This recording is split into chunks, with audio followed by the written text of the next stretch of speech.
Olá, bom dia. Começa aqui mais uma edição do Eldorado Expresso, trazendo para você os principais destaques das plataformas do Estadão nesta quinta-feira.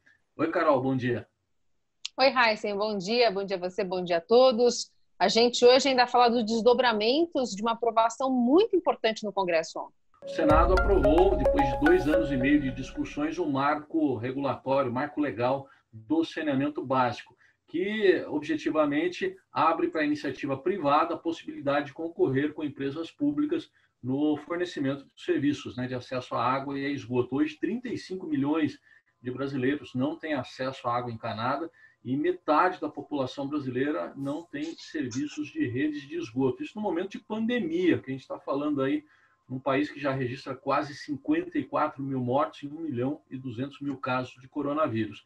E hoje, em entrevista à Rádio Eldorado, o secretário de Desenvolvimento da Infraestrutura do Ministério da Economia, Diogo McCord de Faria, declarou que devem ocorrer investimentos até 2033 de cerca de 700 bilhões de reais. Esse é o prazo aí para a universalização, para que todo mundo tenha água e esgoto em casa. Ele abordou também questões tarifárias que vão beneficiar quem pode pagar menos e quem pode pagar mais vai acabar pagando mais.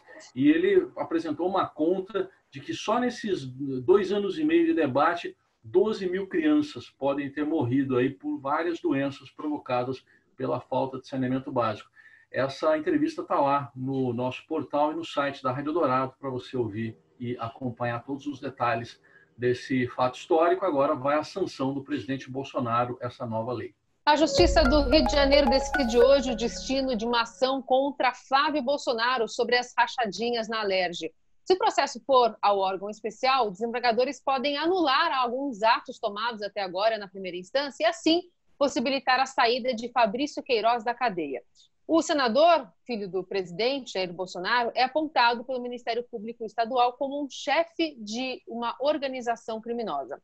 Ainda na agenda, mas na do Senado, está o projeto das fake news. O texto é alvo de críticas e pode ser votado hoje.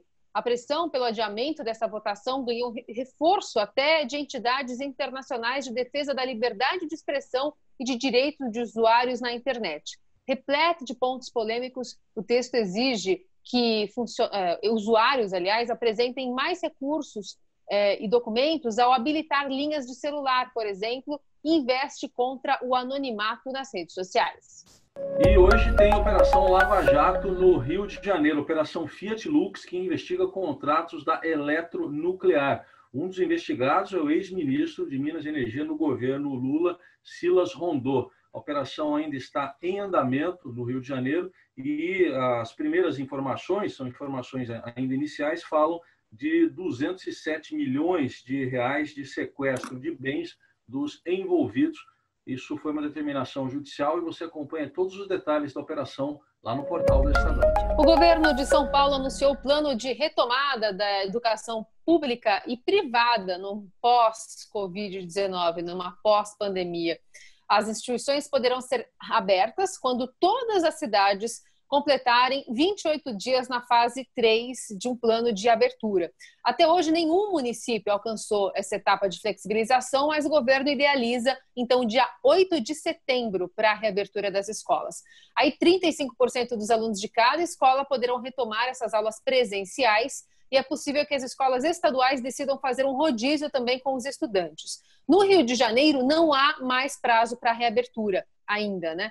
Enquanto isso, aqui na capital também, o prefeito de São Paulo prevê que bares e restaurantes possam reabrir já a partir de segunda-feira, após uma avaliação que deve ser divulgada amanhã pelo governo do estado. A liberação ainda depende, portanto, desse aval para acontecer. De olho também no esporte, na possibilidade de retorno do Campeonato Paulista, o secretário estadual de esportes, Aildo Rodrigues, disse que o Paulistão da Série A pode voltar entre o fim de julho e o início de agosto. Não tem uma data ainda confirmada, mas é mais uma possibilidade levantada pelo secretário estadual de esportes aqui em São Paulo. Lembrando que os clubes paulistas podem retomar os treinos, com autorização do governo do estado de São Paulo, a partir do dia 1º de julho, portanto, já na semana que vem. e eles já estão fazendo testes em seus jogadores, todos os elencos, são 16 clubes disputando o Paulistão, faltam 2 rodadas para terminar a primeira fase, 8 vão seguir na competição e 8 serão eliminados. E a gente termina falando sobre 500 máscaras que permitem a leitura labial e, ao mesmo tempo, protegem contra o novo coronavírus, que serão doadas hoje para uma entidade que atende deficientes auditivos aqui no interior de São Paulo. Elas são feitas de um tecido de algodão e na região dos lábios tem uma camada de plástico transparente, né? Então, assim, é possível que os surdos possam enxergar o movimento da boca, né? Fazer a leitura labial, e aí uma prática que é impossível, né? Com as máscaras tradicionais. Então, essa ideia está sendo implementada e já vai ajudar um grupo aqui do interior de São Paulo. Lembrando que o Brasil tem quase 100 milhões de pessoas com deficiência auditiva e podem ser beneficiados com iniciativas como essa. Estes e outros assuntos você acompanha nesta quinta-feira nas plataformas do Estadão. Um ótimo dia para você e até amanhã. Até amanhã.